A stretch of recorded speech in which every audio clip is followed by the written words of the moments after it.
ازيكم حبايبي؟ عاملين ايه؟ يا رب تكونوا بخير ان شاء الله. هنعمل معاكم النهارده السندوتشات التقليديه، بس مش تقليديه ان شاء الله هتشوفوها في الحلقه معانا. هي حاجات تقليديه لكن مش تقليديه بالطريقه اللي هتتعمل بيها. سندوتشات حلوه كده للاولاد، تتعمل مره السريعه اللي احنا دايما متعودين عليها، بس بطريقه مختلفه وحلوه. وهنقول على المقادير اللي معانا طبعا الفينو، وكمان بيض لو حابين، كاتشب، زيتون اسمر اخضر، طبعا فلفل الوان مشكل، ومعانا كمان لانشون محمر على النار كده في حته سمنه او زبده بلدي، تكون اهم حاجه بلدي، وبيضه برده متحمره، معايا تركي برده متحمر بالطريقه اللي انتم شايفينها دي، ومعانا جبن مشكله بقى، شيدر، جبنه رومي، موتزاريلا، جبنه اي بيضه عندكم، مش هتخسر خالص، كله هيمشي. معانا شويه بقدونس متخرطين ناعمين جدا جدا جدا، وهنقول هنعوزهم ليه. معانا اللي هي خراطه البيض بتاعتنا، ومعانا اللي هو بتاع كريم الشانتيه بتاعنا، وهنقول هنعوزه ليه.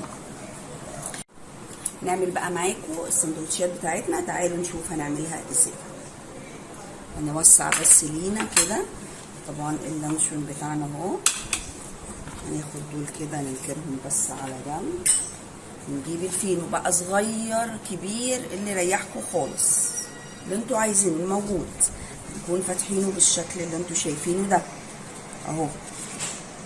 هنجيب الكاتشب بتاعنا ده اول كده ساندوتش معانا، هناخد معلقه كاتشب ونحطها كده بالشكل ده، بسيط خالص مش عايزه كتير يعني اهو. طبعا احنا بنستسهل نقوم جايبين الحاجات المدخنه ديت على طول للاولاد ونقوم عاملينها زي ما هي، لا طبعا مش حاجه صحيه خالص، والحقيقه ان هي مش صحيه يعني في الاصل. فاحنا لو هنعمل مره في الاسبوع يبقى نعملها بشكل مختلف، جبن نحط عليها حاجات مغذيه، ونقلل شويه في الحاجات المدخنه، نقلل في الكميه في الساندوتش بتاعنا. طب هنحط ايه تاني؟ نحط بقى دلوقتي احنا محمرينه كمان في سمنه بلدي او زبده صفراء اللي يريحكم خالص اهو، وقطعناه صغير على اساس ان احنا نحط قطعه صغيره. هنعمل ايه تاني؟ هنحط زيتون، في جزر ماشي، انا هجيب جزر على فكره احط، هقطع دلوقتي جزر واحط عشان تبقى حاجه زي ما انا قلت فيها حاجه مضره بس بسيطه، هنحط الكميه بسيطه. ودينا خدناه شويه على النار زي ما انا قلت كده، شويه كده اسمر زيتون بالشكل اللي انتوا شايفينه ده. بصوا بقى احنا حطينا كميه اللانشون اللي عندنا صغيره ازاي، مش كتيره، وكل الحاجات التانية مغذيه اللي هو الفلفل، الحاجات دي كلها. ومعانا الجبن بتاعتنا اللي احنا متاكدين منها، جبنه برضو قريش حلوه قوي قوي قوي يعني. كمان هنبتدي بقى نحط شويه جبن، وبعدين نبتدي نرصه في طبق عندنا وندخله الميكروويف. مش هنقول ساندوتش يعني هياخد وقت معانا الصبحيه، لا لا لا مش هياخد وقت خالص خالص خالص، هيخش كده بالشكل ده اهو اهو. نحطه في اللانش بوكس وندخله الميكروويف بس. ادي اول واحد. هنعمل بقى ايه؟ واحد صغير. طب هنعمله ايه؟ هنعمله تركي مدخن. هنبتدي نمسح مسحه كده بالكاتشب عندنا، طبعا الاولاد بيحبوا الكاتشب قوي، لو عملنا طبعا في البيت يبقى افضل وافضل وافضل، عشان زي ما انا قلت الحاجه كلها تبقى صحيه اهو.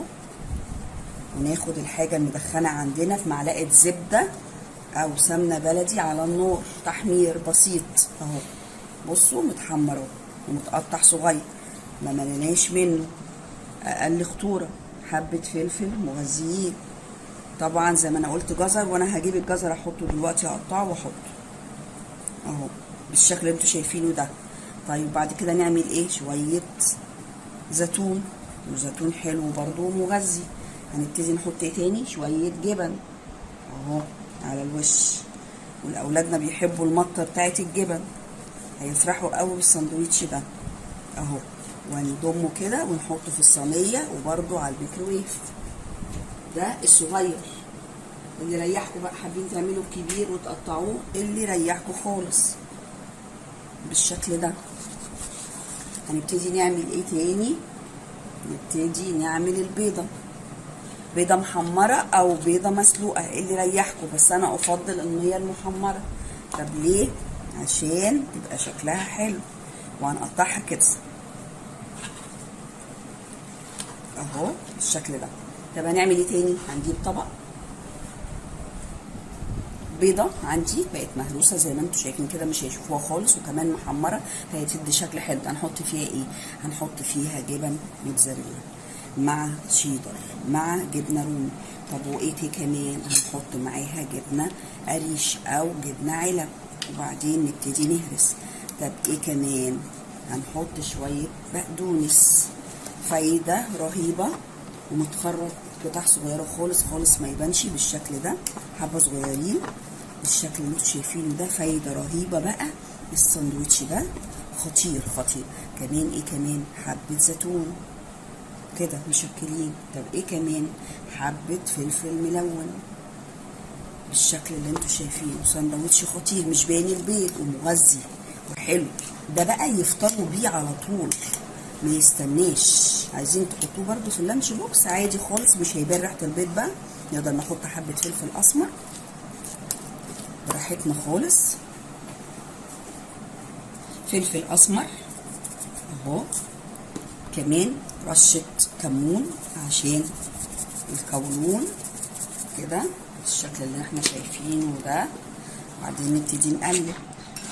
طبعا البقدونس بيدي برضو ريحه طيبه في الفم بعد الاكل، طبعا مش هيعمل لي بقى ريحه البيض اللي الاطفال ما بيحبوهاش. وبما ان البيضه متحمره كمان فمش هتدينا بقى، لان اللي بيعمل الريحه هو البياض، فاحنا طبعا محمرين بقى. ساندوتش جميل بالشكل الحلو ده. طب هنعمل ايه تاني؟ هنقوم جايبين الفينو بتاعنا اهو اهو، وبعدين حاطين شويه جبن بالشكل ده تحت كده تاني اهو. طبعا هنا في جبنه عشان بس الساندوتش يتمسك معايا. ونخش برضو الفرن يتسخن كده اللي هو الميكروويف يعني اهو. بصوا الجمال بقى ده كمان ساندوتش اهو بالشكل اللي انتوا شايفينه ده اهو. بصوا الحلاوه والجمال والطعامه، مفيش بعد كده. لازم ترشوا تاني ماشي اهو شويه جبن على الوش اهو، عشان بيحبوا هما ايه المطه الجميله بتاعتنا دي اهو. وممكن رشه بسيطه بقدونس كده حي اهو على الوش، تخرط طوزه يعني بالشكل اللي انتوا شايفينه ده. ونحطه برضو جنب خليطه. اللي بعده ليه جبنه دي عشان اقول لكم ليه بالظبط. بصوا ده التركي عندي المدخن، نقدر نعمل كده ونحطه في ساندوتش من غير، لو احنا هنحطه من غير تحمير اشكال عشان نقلل في الكميه. مش عملنا اشكال زي ما انتوا شايفينها كده، لو هنضطر نعمل بارد اهو عشان برضو نقلل في الكميات بالشكل اللي انتوا شايفينه. والصغير اهو اهو قدام منكم اهو بقى اللي انتوا حابينه تعملوه. بصوا ادي الاشكال. هنعمل منه برضو ساندوتش معانا لو انتوا حابين تعملوه بارد، وانا مش برجح ان احنا نعمله بصراحه بارد عشان نقلل بس في الخطوره شويه. حاجه على النار بتشيل معانا شويه من الحاجات اللي احنا دايما بنخاف منها، الاقاويل اللي بنسمعها يعني. فخلينا كده في الضمان اهو شويه جبن مشكله عندي بالشكل اللي انتوا شايفينه ده. معانا طبعا شويه بقى خضار عشان برضو تبقى حاجه مفيده في قلب الساندوتش بتاعي. هنحط طبعا الزيتون بتاعنا مشكل بالشكل اللي انتوا شايفينه ده اهو. وبعدين نبتدي بقى نحط برضو اهو ونفرح اولادنا كده بالشكل برضو اهو. ساندوتش تقليدي مش هياخد مني وقت لو انا حابه انجز واعمل ساندوتش بسيط من غير وجع دماغ اهو.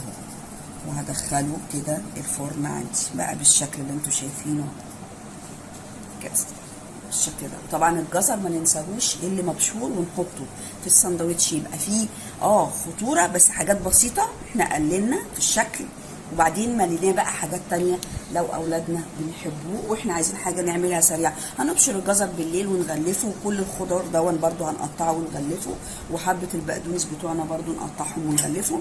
يبقى عندنا الزيتون كل حاجه جاهزه، شويه حاجات كده باشكال بسيطه، ونقلل في الخطوره زي ما انا قلت بالشكل الحاجه البسيطه اللي انتم شايفينها دي التقطيعه، ونقلل ونحط بقى خضروات كتير على قد ما نقدر. انا هكمل السندوتشات وهدخلها عندي الميكروويف واوريها لكم ان شاء الله وهي سايحه وجميله، واستنوني كمان في فيديو تاني ان شاء الله.